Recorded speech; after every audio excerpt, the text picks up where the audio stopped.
Bonsoir, bienvenue pour ce journal. Dans l'actualité de ce 12 août, l'inquiétude des commerçants à Château-Lavallière. Certains ont perdu jusqu'à 50% de leur chiffre d'affaires. Les restaurateurs en particulier, victimes selon eux de la déviation entrée en service il y a 2 mois. La deuxième journée de Ligue 2 et le match nul entre le Tour FC et Niort. C'était vendredi soir au stade de la Vallée du Cher. Score final 1 partout. Et puis à la fin de ce journal, nous vous emmenons dans les airs en Montgolfière. Rencontre avec Antonio, pilote depuis 12 ans. Le portrait de ce passionné dans quelques minutes.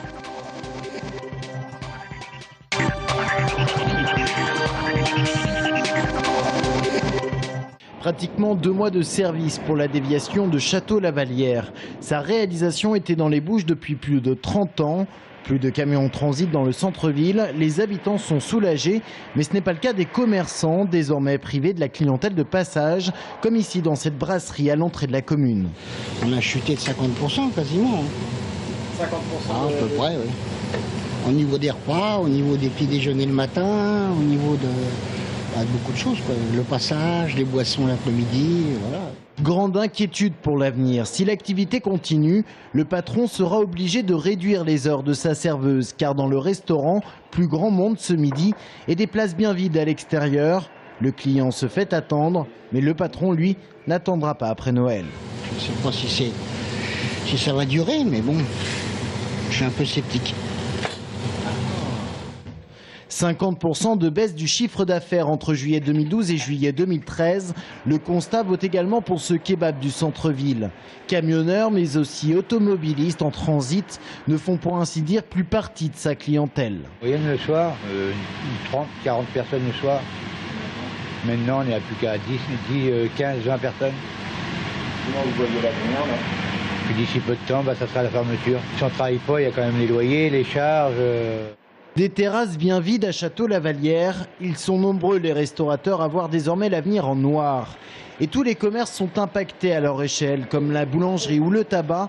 En moyenne, 15 clients en moins par jour. Tous les commerçants, on s'est associés, on a fait plusieurs courriers. On n'a aucune indication, aucun panneau qui informe les gens de passage qu'il y a des commerces à Château-Lavallière. Donc ce serait bien de ne pas l'oublier. Visiblement, c'est prévu. Donc nous, ce qui nous déçoit, c'est que ce n'a pas été prévu avant l'inauguration. Des panneaux d'information qui arriveront bien trop tard, pas avant septembre. Une fois mis en place, il n'est pas certain qu'il suffise à faire revenir la clientèle.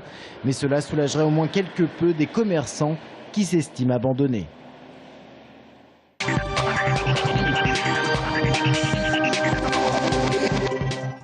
La crise affecte même le défenseur des droits. La jeune institution qui défend les droits et libertés des citoyens a remis son rapport annuel. Reflet de la crise et des difficultés qui en découlent en Indre-et-Loire, les demandes concernant les problèmes sociaux explosent. Elles concernent 53% des dossiers dans la médiation avec les services publics, comme Pôle emploi, la caisse d'allocation familiale ou encore des problèmes d'impayés dans tous les domaines.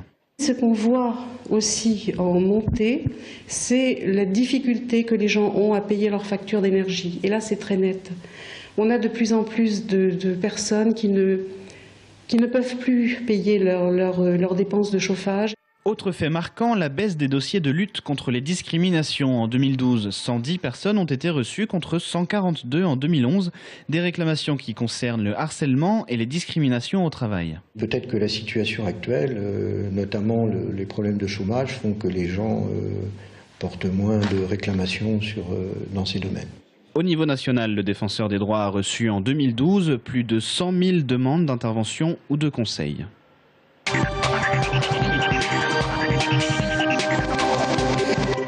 Le Tour FC n'a pas réussi à dominer les Niortais vendredi devant les 4000 spectateurs du stade de la Vallée du Cher et s'en sort comme en début de saison dernière avec un nul face aux Chamois.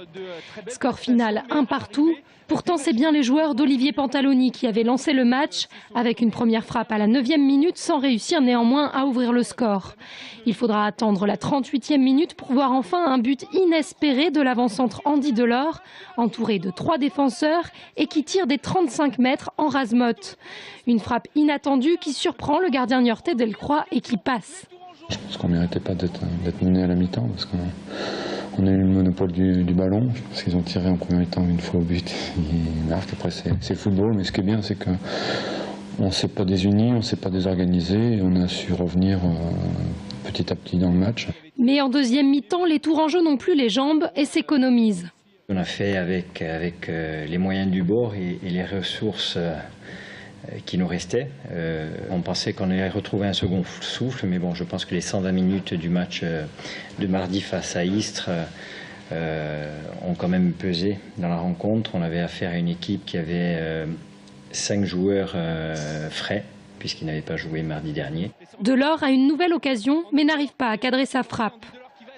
Déception, parce que j'ai une occasion encore, j'ai un face-à-face que je loupe.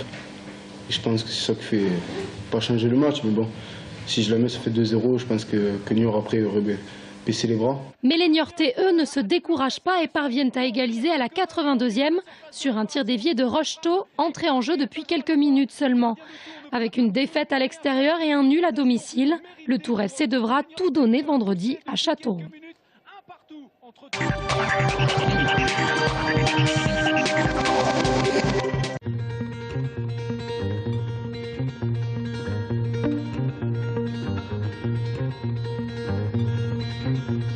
Cela fait maintenant 4 étés qu'Antonio Tejerina fait découvrir la Touraine vue du ciel.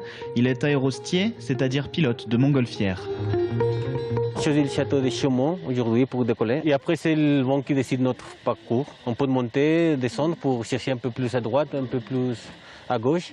Mais c'est le vent qui fait le parcours. Antonio ne se destinait pourtant pas à devenir pilote de montgolfière. Au départ, c'était pour lui un travail comme un autre. Bon, j'ai cherché quelque chose pour faire un business. Il y a un ami qui m'avait parlé de la montgolfière, donc j'ai juste commencé pour avoir un travail. Donc il n'y avait jamais vu une montgolfière avant de faire l'école de montgolfière, de pilote. D'un travail, Antonio a fait une passion. Quand sa société fait faillite en Espagne, il envoie des CV partout dans le monde. Il est pris pour une saison dans la région des Grands Lacs aux États-Unis, puis décide de revenir en Europe pour se rapprocher de sa famille. Il atterrit à Contres, il apprend le français sur le tas et tombe amoureux des châteaux de la Loire. Il a visité 7 fois celui de Cheverny, des châteaux qu'il connaît vus du dessus bien sûr, mais aussi vus de l'intérieur. Il y a 3 châteaux que j'aime bien. C'est le château de Cheverny, le château de Chenonceau et le château de Chaumont-sur-Loire. Ce sont les 3 très différents entre eux. J'aime bien l'architecture et un peu l'histoire qu'il y a derrière aussi. Je trouve ça très sympa.